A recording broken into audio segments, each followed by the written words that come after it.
Welcome friends on my YouTube channel geography classes. Friends, आज का हमारा जो टॉपिक है वो है भारत में व्यापारिक कृषि। ठीक है, तो भारत में हम व्यापारिक कृषि की बात करते हैं। भारत में व्यापारिक कृषि, ठीक है, कि ये हम जानते हैं कि व्यापारिक कृषि होती क्या है। तो व्यापारिक कृषि हम कहते हैं हमारी जो नकदी फसलें होती हैं उनको बोया जाना। नकदी फसलों को बोया जाना ही व्यापारिक कृषि कहलाता है। नकदी फसलें क्या होती हैं? वे फसलें जिनका एक किसान प्रत्यक्ष उपयोग नहीं कर सकता। एक किसान जिनका प्रत्यक्ष उपयोग नहीं कर सकता है उसको फिर उसे मार्केट में भेजना ही पड़ता है। एग्जाम्पल ले हम गन्ना।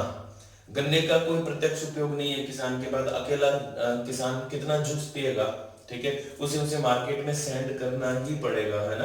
तो ऐसी स्थिति में गन्ना क्या है? एक व्यापारिक फसल है। कपास एक व्यापारिक फसल है क्योंकि इनका प्रत्यक्ष कोई उपयोग नहीं होता है। तो भारत में व्यापारिक कृषि की हम बात कर रहे हैं। तो व्यापारिक कृषि कोई कृषि का पैटर्न नहीं है, कोई स्टाइल नहीं है। ये वास्तव में क्या है? सिर्फ फसल, नकदी फसलों को बोना ही है और कुछ भी नहीं है। ठीक है, तो भारत में जो व्यापारिक कृषि है हम इसकी बात करने वाले थे। तो हम बिना देरी किए शुरू करते हैं हमारे यहाँ व्यापारिक कृषि। तो देखो, भारत में व्यापारिक कृषि में हम एरिया जान लेते हैं कि भारत में सामान्यतः व्यापारिक कृषि किन प्रदेशों में होती है। विशेषकर व्यापारिक कृषि के लिए एक तो हमें मिल जाता है हिमालय पर्वतीय क्षेत्र, असम, पश्चिम बंगाल, ठीक है, उत्तर प्रदेश, जो गंगा का मैदान है ये हमें मिल जाता है। ये गंगा का जो मैदान है, ये पूरा जो पोर्शन है, गंगा का जो मैदान है पूरा, ये जो पोर्शन है ये उत्तर का विशाल मैदान, ठीक है, ये गन्ना उत्पादन के लिए विशेषतः जाना जाता है। इस उत्तर के विशाल मैदान में जूट गन्ना व जूट मुख्य व्यापारिक फसलें यहाँ होती हैं। इसके अलावा इसी असम और वेस्ट बंगाल का दार्जिलिंग जो क्षेत्र है, असम और वेस्ट बंगाल, असम वेस्ट बंगाल मतलब कि अपना वेस्ट बंगाल पश्चिम बंगाल, ये चाय उत्पादन के लिए विशेष जाने जाते हैं। चाय का उत्पादन होता है।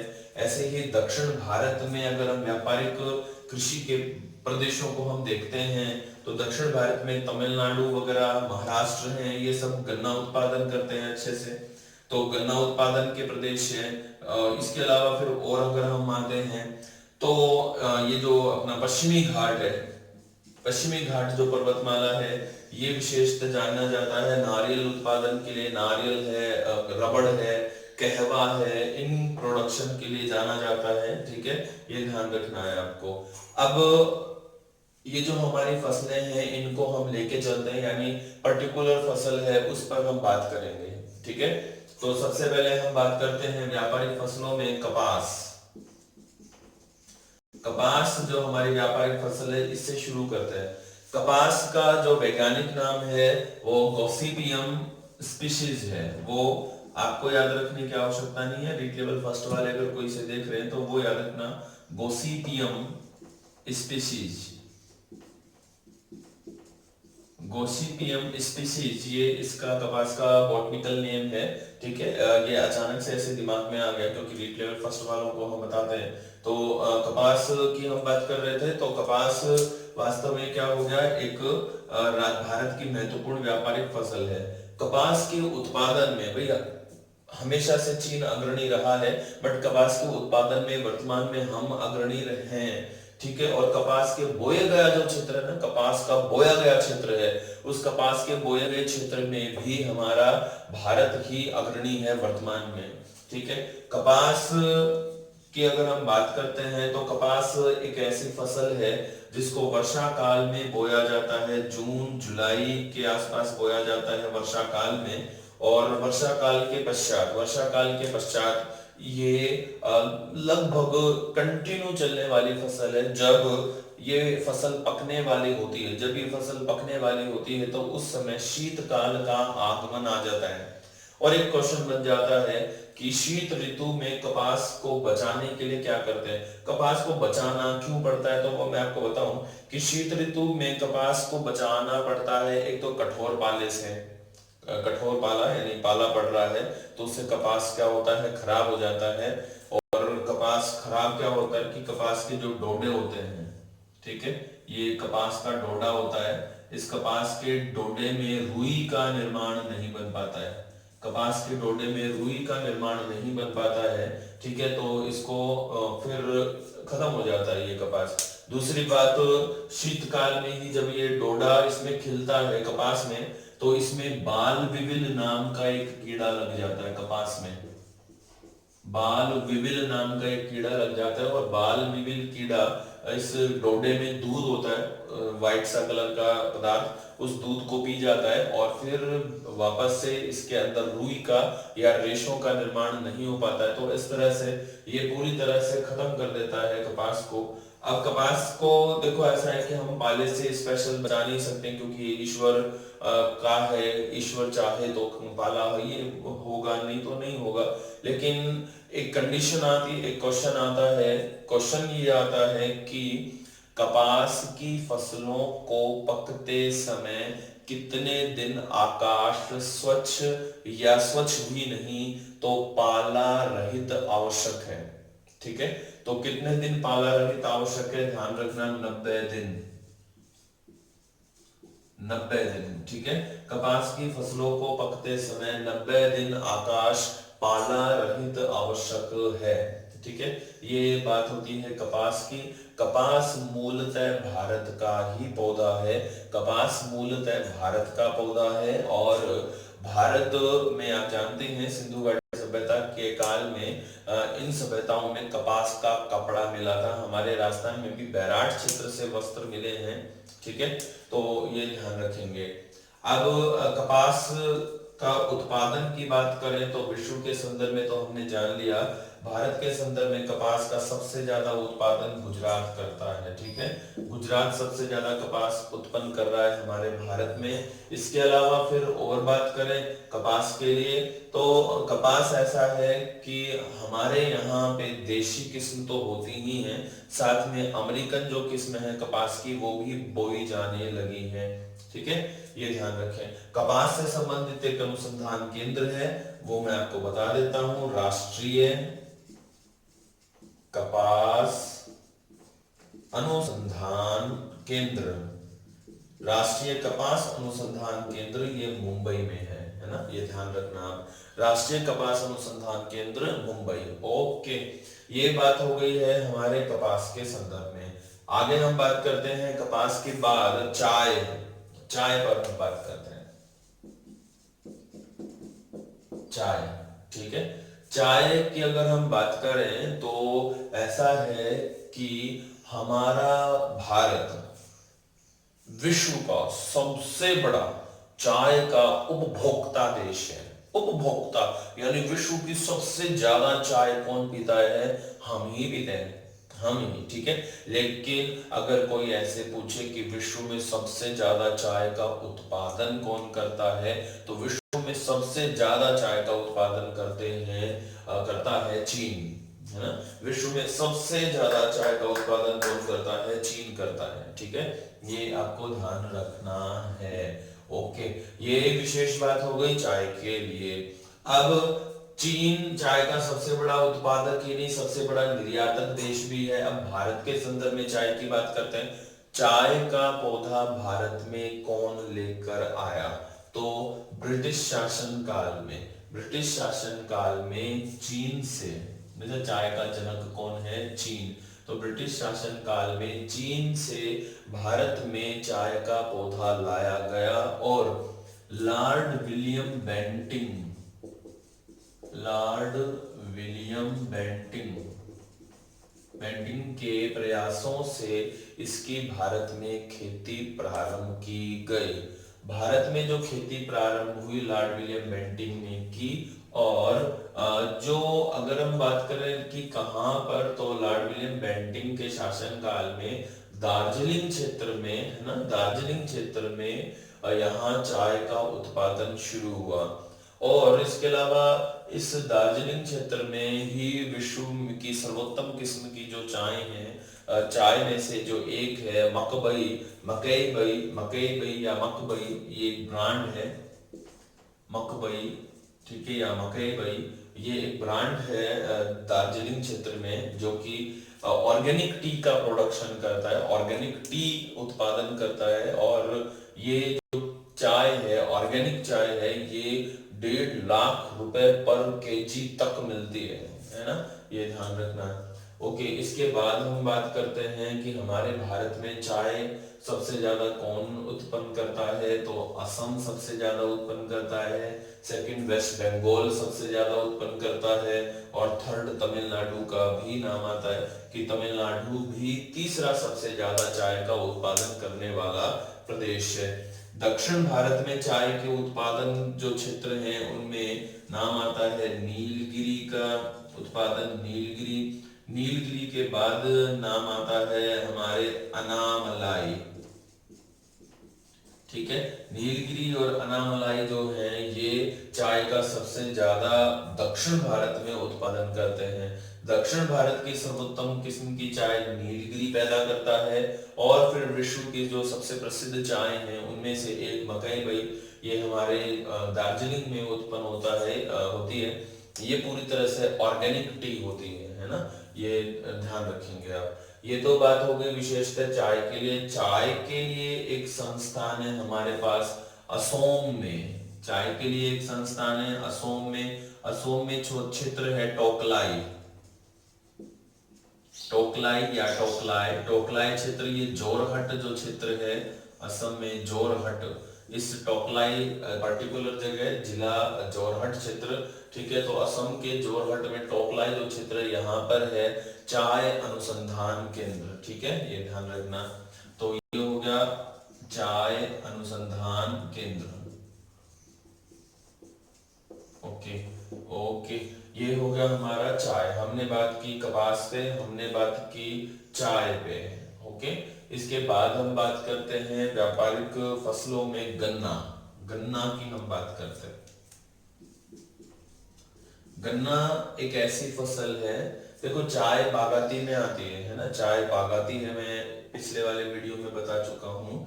चाय बागाती है, गन्ना बागाती है। बागाती क्या होती है वो आप अच्छे से जानते हैं, मैं फिर भी मैं बता दूं। बागाती होती है कि वह फसल जिसको बार बार में रोपा जाना पड़े, बार बार में रोपा जाना पड़े, उसको हम बागाती कहते हैं। ये रोपण से सिर्फ इतना ही भिन्न है कि रोपण जो फसलें होती हैं उनको एक ही बार बोना होता है और वो कई कई वर्षों तक आपको उत्पादन देती हैं, ठीक है। तो गन्ना भी एक बागाती कृषि के अंतर्गत बोई जाने वाली फसल है।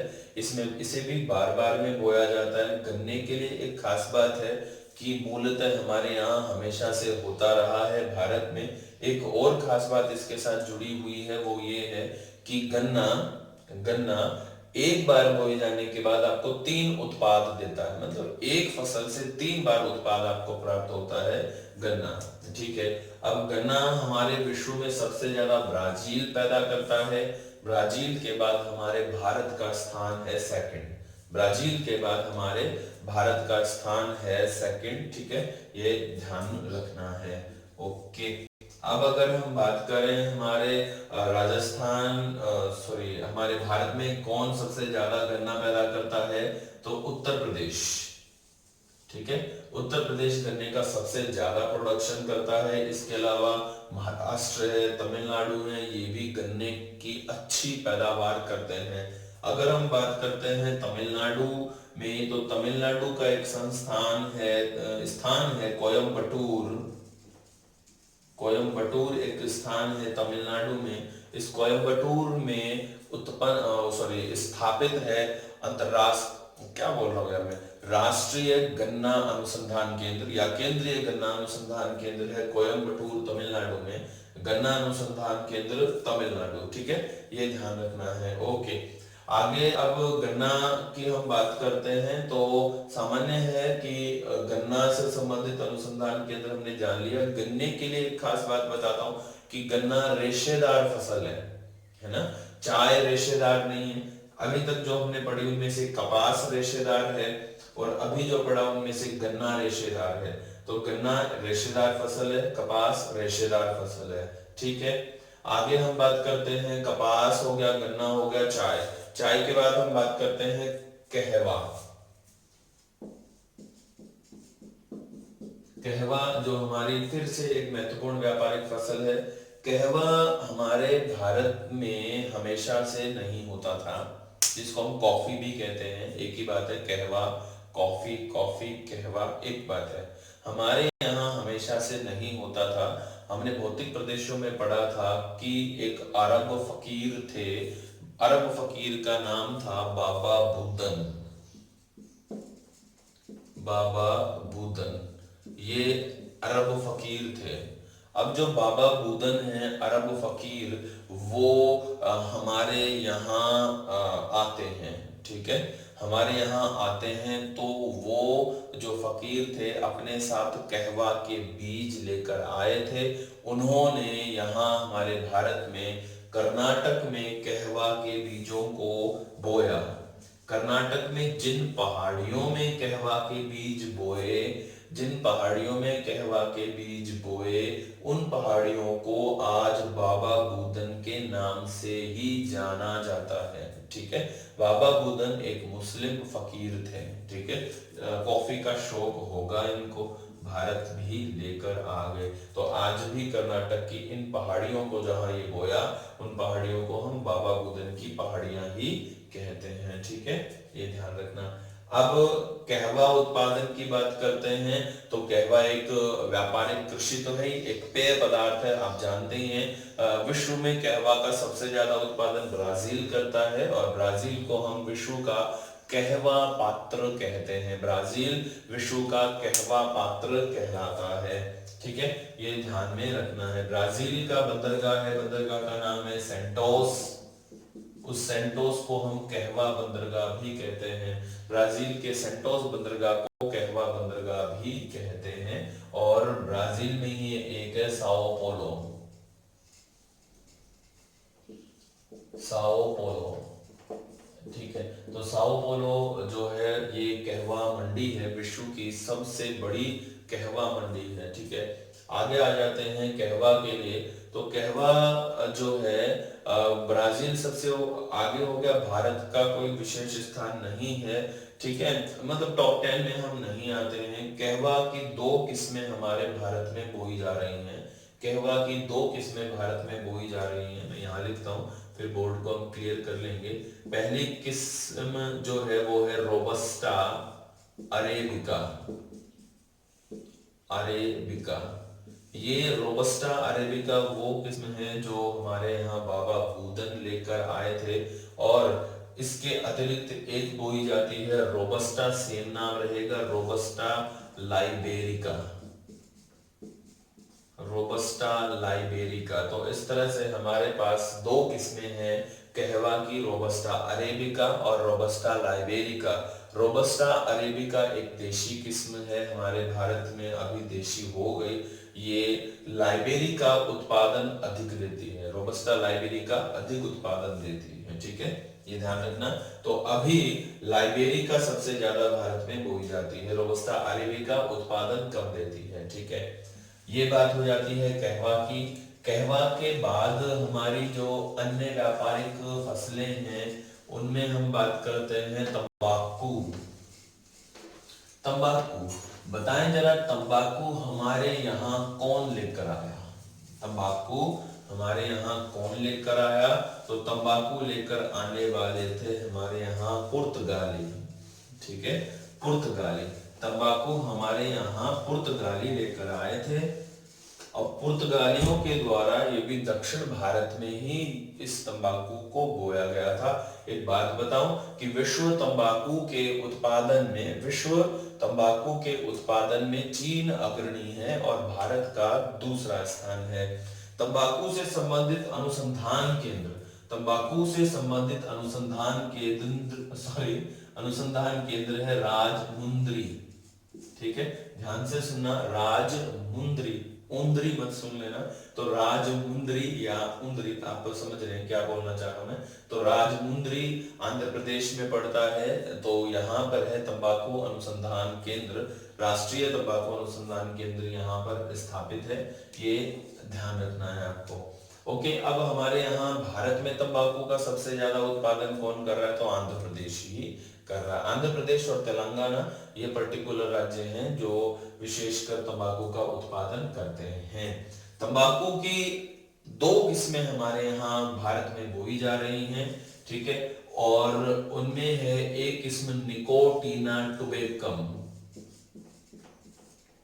निकोटीना टुबेकम, और एक किस्म है निकोटीना, निकोटीना रस्टिका, निकोटीना टुबेकम और एक है निकोटीना रस्टिका, ठीक है, ये ध्यान रखना है। निकोटीना टुबेकम और निकोटीना रस्टिका ये दो किस्में हैं हमारे पास, ठीक, ये ध्यान रखना है।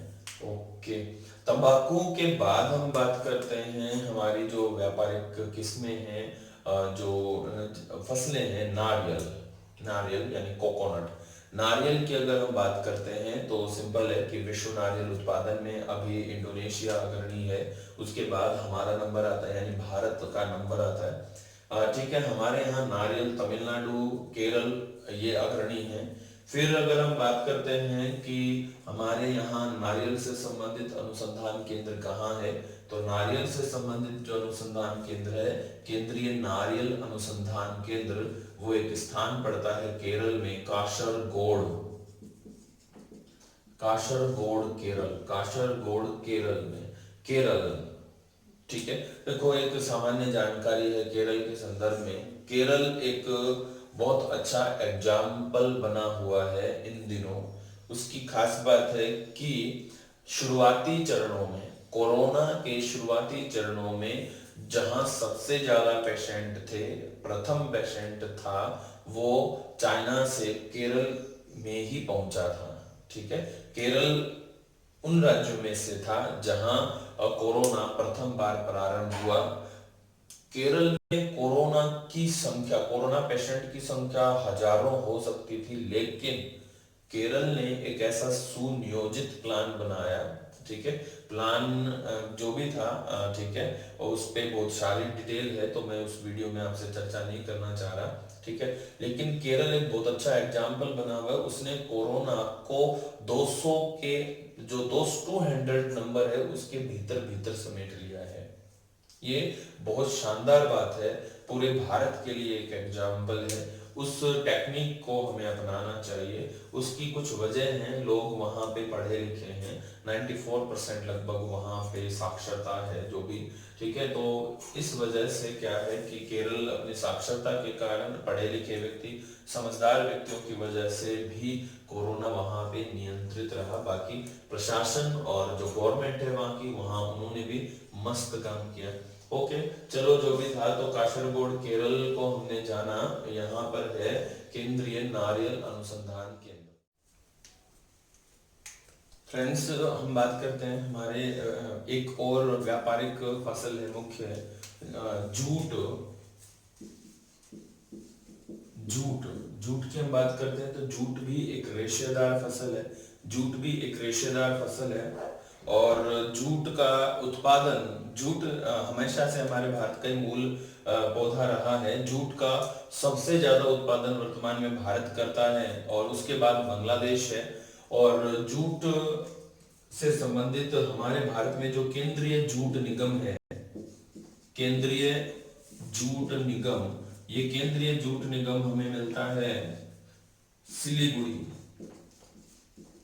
सिलीगुड़ी वेस्ट बंगाल, सिलीगुड़ी वेस्ट बंगाल, यहाँ पे ये केंद्रीय जूट निगम स्थापित है। हम इसको भारतीय जूट निगम भी कहते हैं। इसके बाद लास्ट में हमारा जो और मुख्य है, जैसे ताड़ है, ताड़ एक, ताड़ आप जानते, ताड़ नहीं जानते तो पाम जानते होंगे, पाम,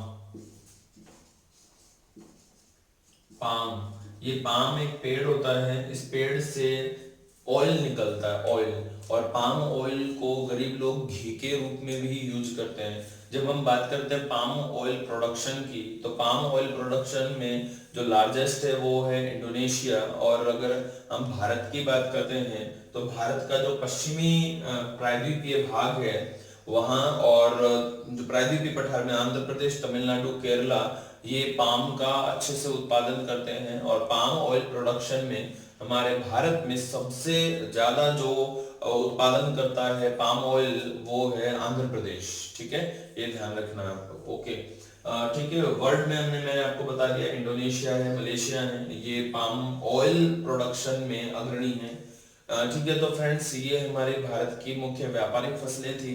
इसके बाद हम बात करेंगे भारत में कृषि गणना और अन्य जो भारत से संबंधित चीजें हैं कृषि के संदर्भ में, उन सभी पे बात। ओके फ्रेंड्स, आप कंटिन्यू बने रहने के लिए धन्यवाद। Thank you.